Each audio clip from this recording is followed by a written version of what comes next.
I often get asked about highlighting. People want to know what it is and where exactly they do it. The truth is with highlighting, I don't bother with it every day. Maybe a little bit on my brow bone as part of my eyeshadow routine, but really it's something I like to do when I go out with the girls. So I just thought I'd share with you how I do it, quick and easy one. So you get a highlighter in your eyeshadow quad. This is the Belly Dancer one. This is the highlighter just here. So all of our eyeshadow quads have the highlighter in the top corner like this one. So it might be a little bit of a goldy color, it might be white, it might be pink. They all do the same job, they're just slightly different in color.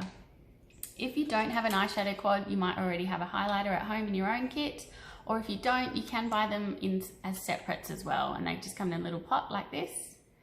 And these actually come as refills to pop into the quad as well. So there's a few different ways you can buy it. There's also a few different brushes you can use to pop it on.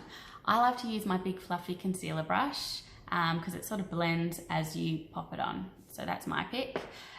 This brow brush on the eyeshadow end is really handy for popping your highlighter on too. Great for getting right under the brow and getting it nice and neat. So I'll show you with that one.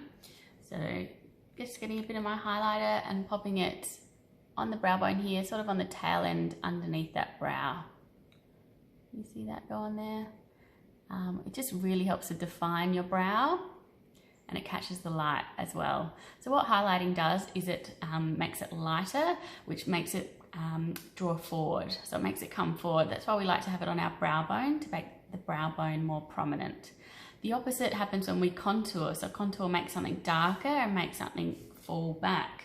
That's why when we contour under our cheekbone, it makes it look like it's drawn in, which then in turn makes our cheekbone look like it pops out. So speaking of popping out, let's pop some on our cheekbone. Might use this bigger brush for my cheekbone. There we go. So the contour is underneath and then the highlight is on the top of the cheekbone. I'm literally putting it on that bone there. Okay, and just a little bit on the temple, looks really pretty as well. There we go. So this is the sort of spot I wouldn't bother with daytime, but if I'm going out with the girls, it's nice to have a little bit there. Our highlighters do have a little bit of shimmer in them.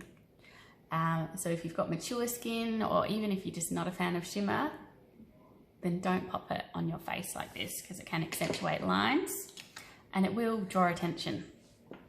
If you prefer something matte, you can use our foundations to highlight as well. So what they'll do is give just a matte and it'll just blend in with your foundation, and you just choose one that's a few shades lighter. So I'm going to use Lovely because I wear the glowing foundation. You can pick one that's lighter as well. A little bit tricky if you're already using one of our lighter foundations. In that case, you would have to stick with one of these, okay? Our foundations are listed in lightest to darkest on the website.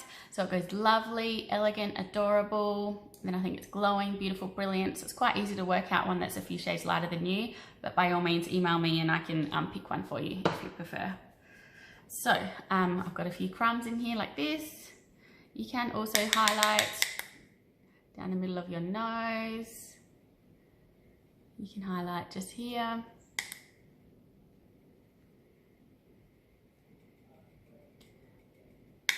You can highlight the forehead too. It's tricky to see because less is more, right? There we go. Or if you'd skip the shimmery one, you could use this to highlight just here on your cheekbone rather than the shimmery one. Choice is yours. I hope that helps. See ya.